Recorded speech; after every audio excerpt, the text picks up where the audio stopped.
What is up, guys? DT Ninja here to bring you my latest Boruto discussion on Mirai, the future. So this is going to be on Sarutobi Mirai. Yes, guys, this is obviously referring to Azuma's daughter. We saw her in chapter 700, and now we're going to get like part of her story. So what I wanted to, talk about in this discussion are several things. So first off, I want to, introduce what I'm going to be talking about. So first, we're going to talk about the relationships that she shares with people, how she's connected to the new era.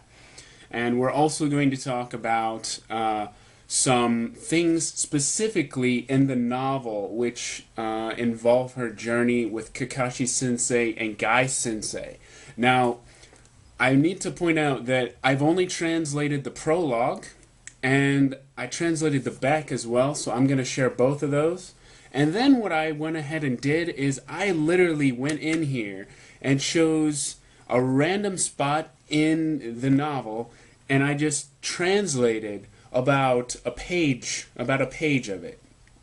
And so you're going to get, an idea of what the story, entails, and kind of an understanding of her character as it, pertains to the Boruto Next Generation, right? So, first, like I said, we're going to talk about the relationships, and then we're going to talk about the novel. This is probably going to take most of the time because I have 3 scenes actually more than that. I have 3 chapters we're going to look at.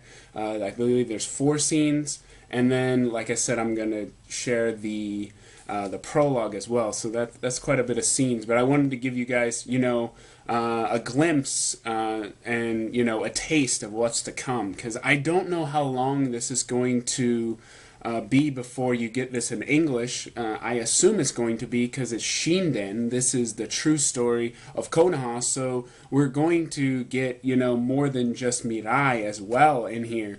So I'm sure it's going to be adapted in the English, but I don't know if they're going to animate it. I would love to see it animated, but I will say this. It is a very interesting look at a very interesting character, because I really want to see her shine in the Boruto, franchise.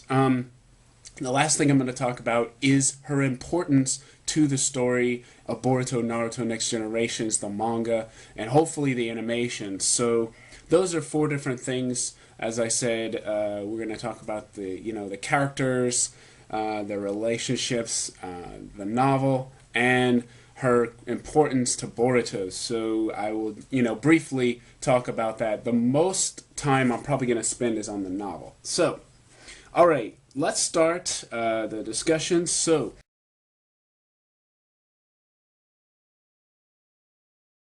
first, the one that we're going to talk about is Naruto and Shikamaru. So take a look at this. This is from the Pain arc when Naruto loses Jiraiya Sensei. So take a look at this.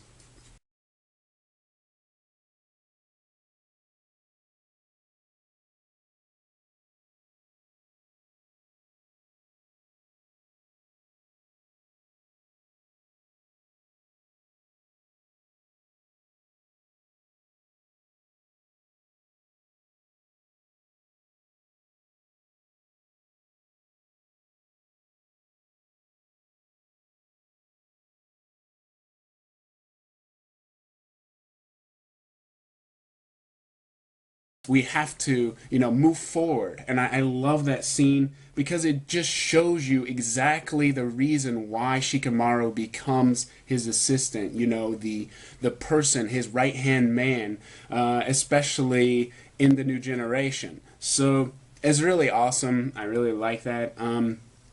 Another one is in Shikamaru's story. So take a look at this clip. I also created this.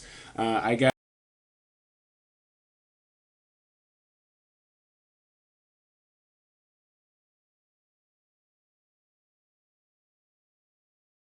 Alright, guys, so as you can see, Shikamaru basically has the idea where, Naruto, you can't sit around, and just, think that you're gonna be Hokage. You know, you gotta show people you're gonna be Hokage no matter what. And so he says, you know, you're going to become Hokage. He gives him, you know, that push. And Naruto says, you know, I never go back on my word. That's my ninja way. And Shikamaru turns around and says, that's our ninja way. So you can already see, you know, the brotherly connection there. So that's really important, especially to Mirai, because these two, you know, are connected in a way because Naruto was the student, or he was the mentor for Konohamaru. And as we know, Konohamaru was the grandson of the third Hokage. And, you know, Mirai is connected as well because we all know that Azuma was the third Hokage's son. So there you go. There are the connections. In fact, in the novel, there is a huge, and I mean it's huge, there is a huge relation chart. Now, I found it online. Someone went through the trouble and scanned it. And in this case, you know, I don't want to do that because I don't want to ruin my novel. But thank you for whoever did it because now I can share it with you guys.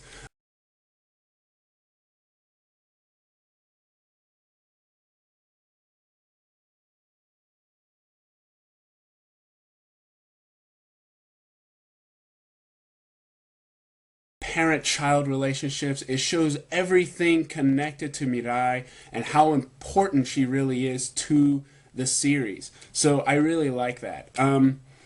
And what was I going to say? Oh, yes. There's also a very interesting thing in there, and it is a chart. Basically, it looks like a timeline, right? So there's this timeline of events and memories of Mirai, and you know her father, all these people surrounding her. Obviously Shikamaru, and again, it was scanned, so I can share that with you as well. So take a look at this scan.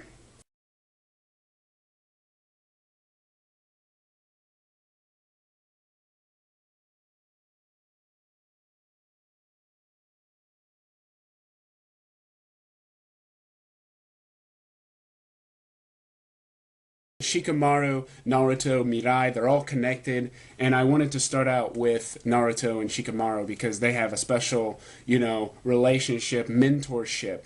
And it's not just Shikamaru who's a mentor to Naruto, because in Shikamaru Hiden we see, you know, he's like, I don't have someone to mentor yet, but actually all along he's been mentoring Naruto, and he just didn't really realize it. You know, he's been mentoring him, and on the other end we have Naruto, who actually has changed Shikamaru's way of thinking. You know, before, you know, he said it's a drag. I don't really not cut out to be a ninja. You know, and as he was around Naruto, he started to change. So as you can see, both of them kind of mentor each other in different ways. So I thought that was very interesting, and I wanted to share that with you guys. Okay, so part two has to be this one, and that is the one I've sworn to protect.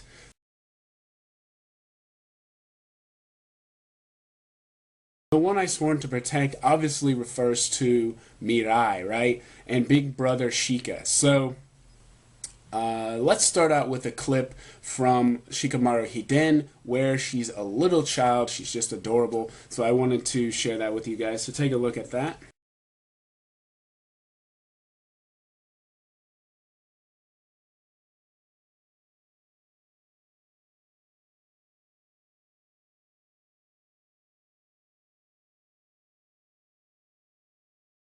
You know, it almost seems like she's like his real sister, and she's his real brother, or her real brother. So it's really great to see that, you know, almost like their family. Also, you know, we get that idea that maybe he's going to be the one that is going to mentor her, you know, train her. So that is something that we should keep in mind as well. Yes, so, and in that first clip that I shared, it also mentions that Shikamaru has been entrusted to take care of the child. So she's going to become his student. So, like I said, the same thing about training. What would be interesting is if Shikamaru trains her, not only just in tactics, but also, in his ninjutsu, and also Tomari, because I think that she's going to have more affinity than, say, Shikamaru, because Shikamaru is a genius, right? But he only has certain styles of chakra, so it would be very interesting to see that as well. Okay, moving on. Father, I'll make you proud.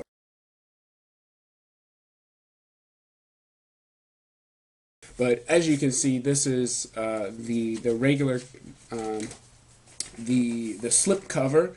Now the back has a synopsis.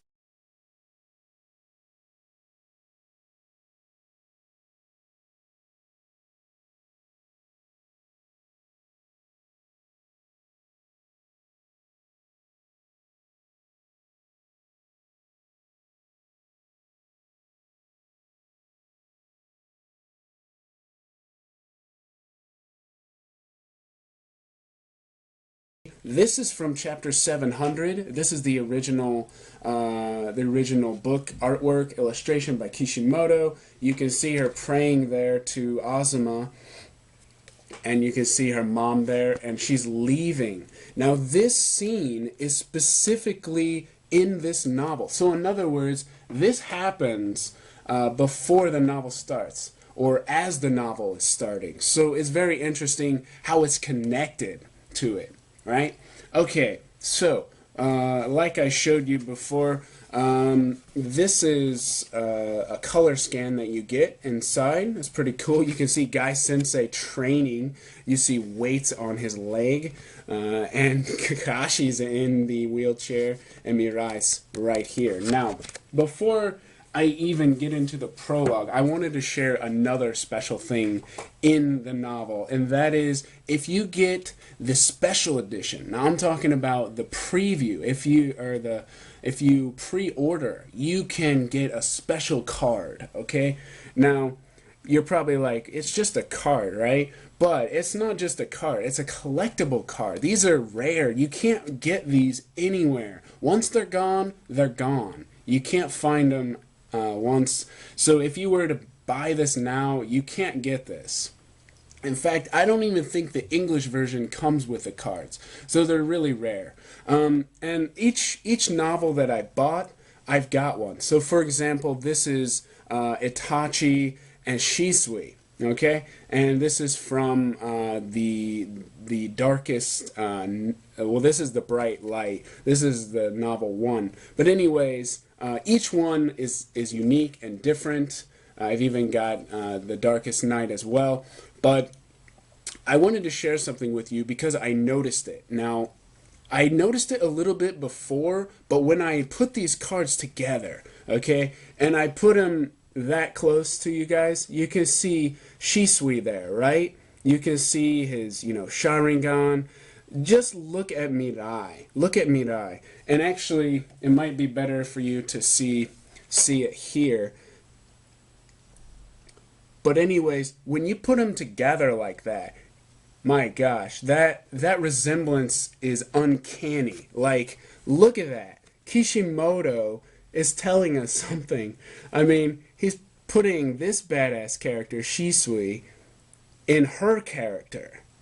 That's pretty awesome. Not only like how he looks, but even the eyes. She has Kurenai's eyes, but it makes you wonder. Like, is she have Uchiha powers? Craziness. Really awesome. Okay, we're gonna look specifically at some passages. Okay, so first we're gonna look at the prologue. Okay, the prologue of the novel. So this will give you guys an understanding of when it takes place, of what's going to be happening in the novel. So I translated this for you guys. So this is on page 10 and 11.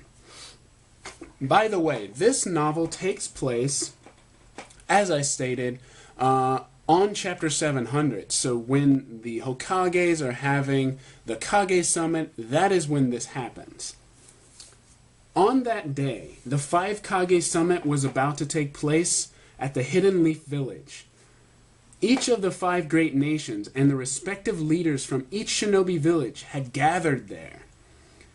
Since the Kage from each village were visiting, there was a heavier atmosphere that was a bit different from a normal routine. So lots of different people were coming in and out of the village. At the entrance to the On gates, and the On gate is the, the gate that has the Alpha and the Omega, which means, the beginning and the end. The On is obviously the beginning, right? So one of the gates. They would check people leaving or coming into the village and inspected their belongings. Security was very strict for those who were entering and leaving the village. Even in the center of town, there were several guards constantly patrolling, keeping close watch for any suspicious activity. In the vicinity of the summit location, there was an increased iron wall of security. Now, I'm guessing it's not a real wall, but it's, stating there's a lot of security. So much so that not even a transformation jutsu, not even a mouse or a tiny insect would be overlooked.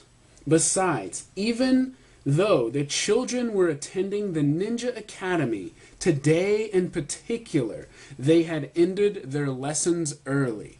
And we obviously know that because we read chapter 700 and we saw it, right? So that's kind of where this starts. Okay, on page, hang on a second. Okay, but then again, there shouldn't be someone who would think of doing such a crazy thing, creating trouble or acts of vandalism. So now we're talking about, a possible problem or situation arising. Even if it were children, they would be punished. And here it's talking about what Boruto did, but it's actually trying not to. But if it didn't happen, it would be better. Truth be told, well, and we all know Boruto, defaced the Hokage monument. So now we're on page 12 to 13. 12 to 13. Incidentally, there were 2 men at the edge of the village who were away from the area of being watched vigilantly, unaware to most of the people. These 2 men were quietly carrying out their secret plan. There was a man wearing a black mask, covering his mouth. In a soft voice, he asked his partner, "So how are you holding up?" Or, "How are you?" The man asked a question to, he asked the question to was in a wheelchair and had a bandaged right leg and made a face in which he didn't seem annoyed. And he then answered, in agreement with his secret plan. The 2 of them then moved forward with their perfect secret plan. A trip to the hot springs. Okay, so we are obviously referring here to Kakashi and Guy Sensei, right? In chapter 700, we saw them. That is what they're actually discussing, their top secret mission or plan to leave the village and go to a hot springs. So it's kind of funny, actually. But as you know, the Kage Summit is going on. And, even though Kakashi has, kind of seniority, he's a previous Hokage, leaving on such an important day might seem a bit suspicious. So what he comes up with is to inform Naruto of his intention, and he makes it a mission, okay? A top secret mission. Nobody knows about it but Naruto. Of course, we see Mirai telling her mom she's going to train with Kakashi and Guy, so we know she's the one going with them. But at the same time, she didn't tell her, I'm leaving, for days, although she has a bag. And she didn't really tell them it's a mission. So, it's interesting. Okay, so the Nana Daime, or seventh Hokage, had recommended that a certain someone be their attendant. She was a Chunin, and she was appointed by Naruto to accompany both Kakashi and Guy. So basically guarding them, right? At the same time the Five Kage Summit was going on, the three of them were about to embark on a top secret mission.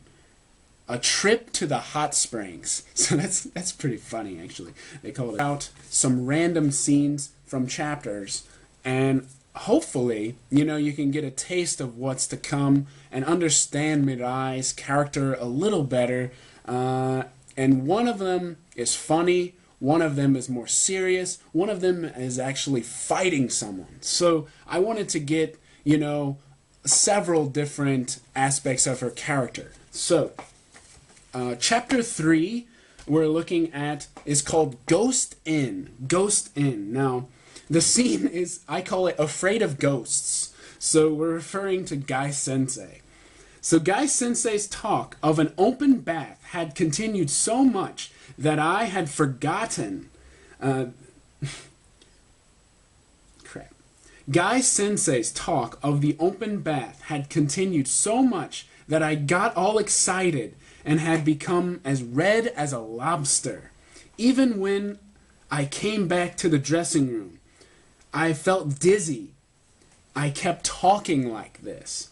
Now, this is where Guy Sensei is going on and on about the the open bath at this hot spring, right? So hot springs, there are many, but this specific one is very, very famous. So she's really excited to go, and she's really embarrassed. Obviously, it's showing that. But then next, what happens next? Then, when I realized it, he had jumped all of a sudden.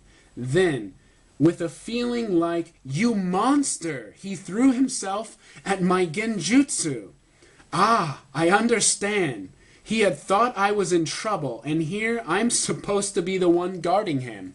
Okay, so apparently something is shown. I don't know if it's a spirit, because I didn't really, go in depth, but apparently something shows up, and she pulls a genjutsu. I don't know if it's to dispel whatever, or scare away, the spirit, or perhaps it's just her genjutsu itself, but Guy attacks it. The genjutsu. So it must be that, maybe he didn't know she's, has the power of genjutsu, and he literally tries to punch it.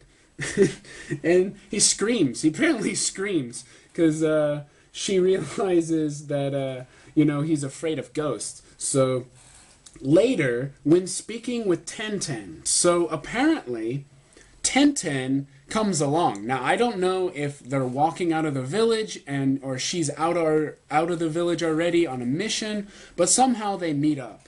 And so Tenten ends up being with Mirai, here. So she says, "That man, he's always like that, because he always jumps in like that without thinking." And then Mirai responds, "Surely nobody is a brave person from the beginning. People become brave for the first time when they show their bravery for the sake, or rather, for someone's sake. At least Guy-san has always acted like this." Now, maybe actually that is Tenten, because it says always acted like this, because it sounds like Mirai's, getting used to Guy Sensei, but she's not, really familiar. And Mirai says, however, I wonder if Guy Sensei is afraid of ghosts. However, if it is so, as I thought, he's an amazing person, isn't he? At the few words I had intentionally let out, Tenten smiled broadly. That's right, Guy Sensei is amazing, impossibly amazing. So, I skipped a lot. However, we get the idea that Guy Sensei, always shows, that cool side of him, right? But deep down, it sounded like Mirai thought he was a coward. He's afraid. They call him a scaredy cat. But actually, deep down, he's not a coward, right? He's not a coward. Showing his, strength, his springtime youth, eternal youth. Always showing the cool side. He's, they think he's an amazing guy. So that was really cool to read from her as well. There's also a thing where I didn't translate it fully, but Tenten talks about, how she wishes she was a little bit more supportive of her sensei back in the day when she was younger, because now she feels, I'm almost childish now, and it's very interesting. And then Mirai kind of reflects, I wonder how I will feel, when I get to your age. So that's something else. Okay, now the next scene happens in the same chapter. This is called Special Treatment. Special Treatment. I decided to postpone my bath. I was the one responsible for making arrangements at the inn. Moreover, if something accidentally happened to the targets of my guard while I was taking a bath, I'll end up running fully naked without even having any equipment. Then for sure, I'd need the hot spring used Kunai Tenten had invented. It was basically an unlikely situation. It's pretty funny, she's already imagining herself running naked if she had, went into the bath and something happened, That day, the sixth had charmed me with the words, I'll keep an eye on Guy, so you can go ahead. And I went bathing before, but I could call it a special treatment. In a normal mission, far from postponing the time of bathing, I wouldn't have been able to take a bath in the first place. I'd have ended the mission covered in sweat and mud, and I'd have to take a bath only after coming back to the village. If compared with that, the fact that there were hot springs in the land of the mission that I could even take a bath was like a dream. So there you go, guys. It's like a dream to her. I expressed my thanks towards the sixth back, who was on the phone now. On the phone. This is during Naruto Gaiden, guys. This is in the first chapter of Naruto Gaiden. So that tells you, the timeline of this story. Naruto is calling him, talking about, the incident of the Uchiha that Sasuke had, encountered. And now we're going to, get back to the story. But it tells you, the other side of the story that was going on. So very interesting. Let's see. Okay. Thanks to the sixth, I could enter the hot springs even that day. I could sleep on a warm mattress. There was no way I'd sleep outdoors. Thank you very much. Thanks so much. Eh? What? While I was joining my hands with my eyes closed. So obviously she's praying, like this one. The sixth, who had finished his phone call, had come near me unnoticed. I deeply thanked him again. The sixth, who was bewildered by the fact that I was praying in front of him. Thank you very much. So she's very humble. Eh? What do you mean? I was able to go to the hot spring. Ah, yeah. I tried to ask the sixth, who had tilted his head in contemplation, what was worrying him. So obviously something is going on because Naruto called him, called Kakashi, so there's something going on. We obviously know there is a problem, and Naruto is going to leave the village, to see the problem, right? Okay, so that was scene number 2 from chapter 3, and as I said, it's in Naruto Gaiden. So why don't you take a look at this scan from Naruto Gaiden, and then it'll give you a look at, Kakashi's phone call with Naruto. So take a look.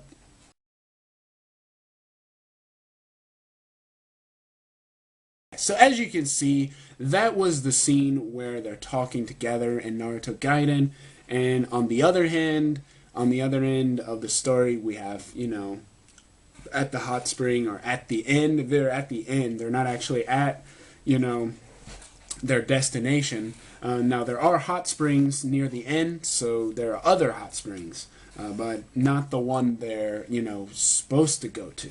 Okay, now, this chapter is chapter 4, and I call it Massive Rock. Massive Rock. Now, this one is very interesting because it will also reflect back to movie The Last Movie, okay? So this scene is called Remnants. Remnants. A mountain, Guy-san said. Ah, a mountain, the six continued. A mountain, isn't it? I muttered too.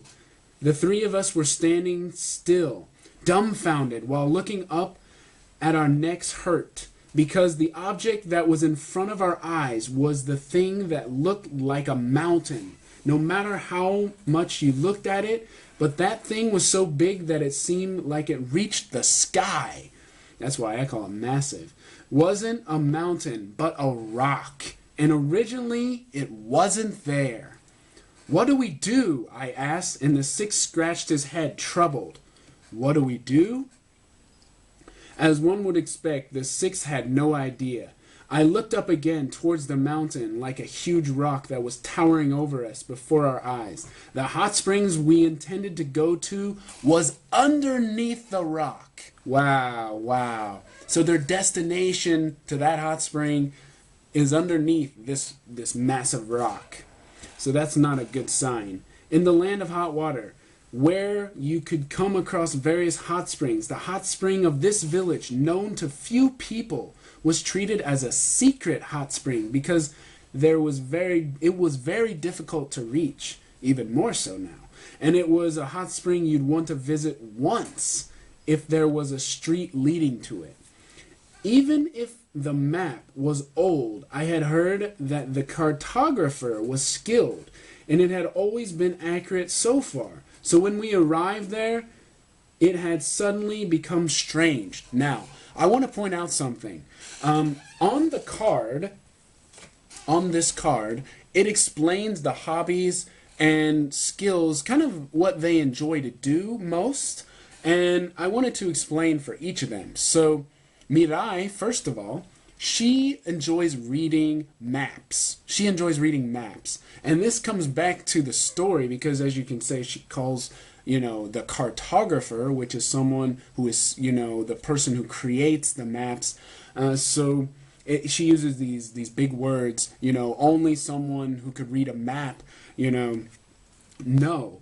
So she enjoys reading maps and picture books. So this is her hobby. Now, what's interesting about this is that Kakashi, as we all know, likes reading Make-Out Tactics, or, you know, the novels, you know, the pervy novels that Jiraiya-sensei wrote.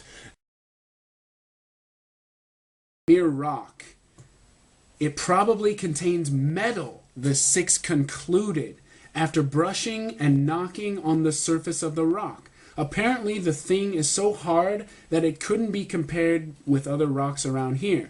He said that the thing like this was buried in the top of the mountain, or maybe underground, and had slipped off together with the earth and sand. Suddenly, the word meteorite came across his mind. Okay, guys, meteorite, where does that come from? The Last Movie. Okay, so in the last movie, we all know what happened. You know, Rock Lee, he smashed part of the meteor, and right before, you know, it only cut part of it, but the massive rock was still heading towards Konoha, and Sasuke showed up and destroyed it, right? But the one that Lee cracked, you know, some of it might have came down, or maybe even other remnants of it. So I want you to take a look at this clip from the last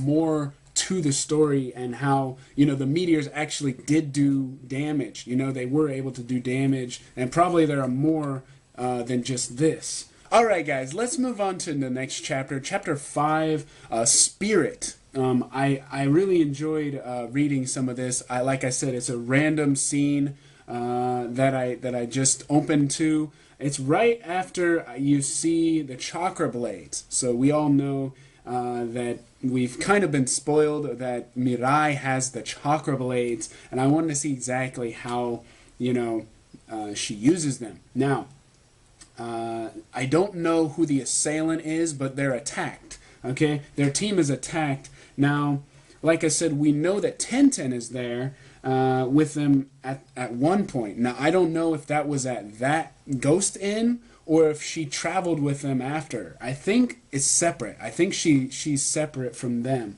So it's her, Kakashi, and Guy, and whoever this Tatsumi-chan is. I'm not exactly sure. It sounds like another girl, someone that she met along the way. So maybe, someone from another village. I'm not sure, but she protects her. Okay? Alright, Mirai-san! Tatsumi-chan hid behind Mirai's back as she saw her standing there, as if she were a shield. Suddenly, her chakra ignited within both of the blades she was holding. So her chakra ignited within both of the blades she was holding. These were chakra blades, the same ones that her father, Azuma Sarutobi, wielded, and her elder brother Shikamaru entrusted to her. She seemed fearless as she looked up at the assailant, or enemy. If I use these weapons now, I don't intend to hold anything back. She took a stance, grasping her chakra blades tightly, and the light emitting was glowing bright. Still, your efforts won't change the fact that you're nothing but a sacrifice. But if you insist on getting in my way, then you, along with those two, are gonna die. As the assailant charges at Mirai. Okay, guys, so as you can see, that is kind of an interesting scene as you see someone's life is in danger, she protects them, and you see her will ignite within the chakra blades. Really awesome, really awesome. And I went ahead and edited the actual picture from the novel, so you can see it here from my novel, and I edited it so you can see a better picture of it from my edit. So I'm gonna show you that. So take a look at that.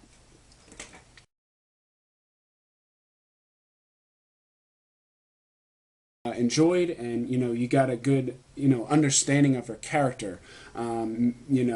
She can be funny, shy, strong, very interesting character. I really like her. Okay, now the last part I call the will of fire. The will of fire.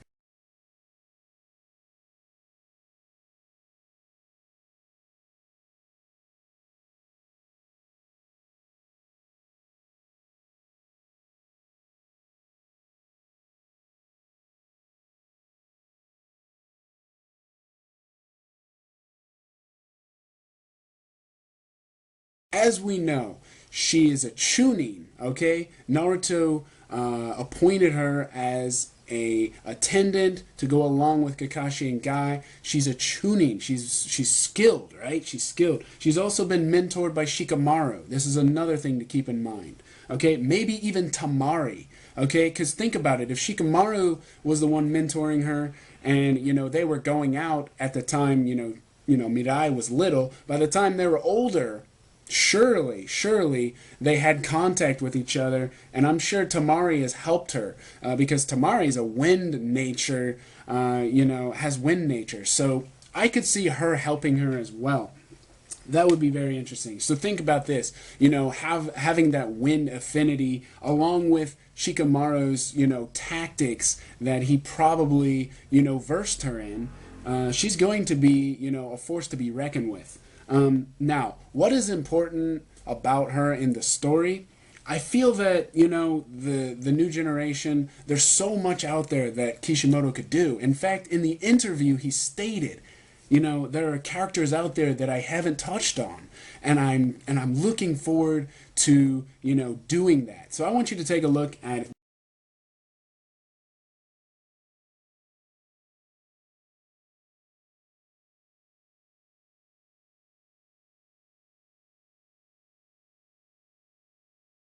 This is why I think Mirai is going to come into play. Also, there's an entire novel about her, so I really hope that, you know, they actually put her in the story, because that would be awesome, right? That would be awesome. Like I stated, she's similar to Shisui, you know, in appearance. You know, she probably has fire style. She has wind style.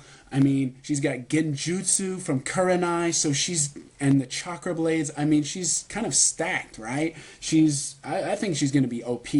But as far as the story goes, think of this scenario, okay? Boruto and Team 7 are off on a mission with, you know, Konohamaru, and they have to fight, you know, this, you know, I'm not saying it's going to be the land of waves, but what if there is, you know, a ninja out there that's stronger than them? There always will be, but you know, an enemy that they're having trouble with, and you know, Mirai comes out of nowhere, and you know, with her chakra blades, you know, saves the day. How badass would that be?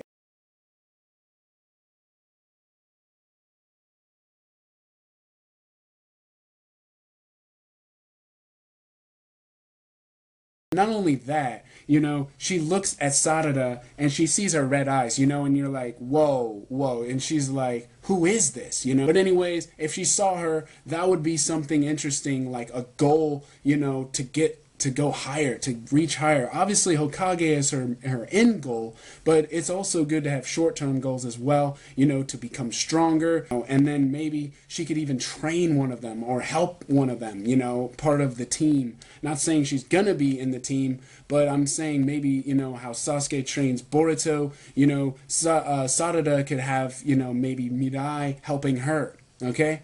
Because if she's fire style, she obviously probably has some of the same, you know, affinities as her. So that would be really cool. And like I said, I just would really like her character, you know, to be touched on.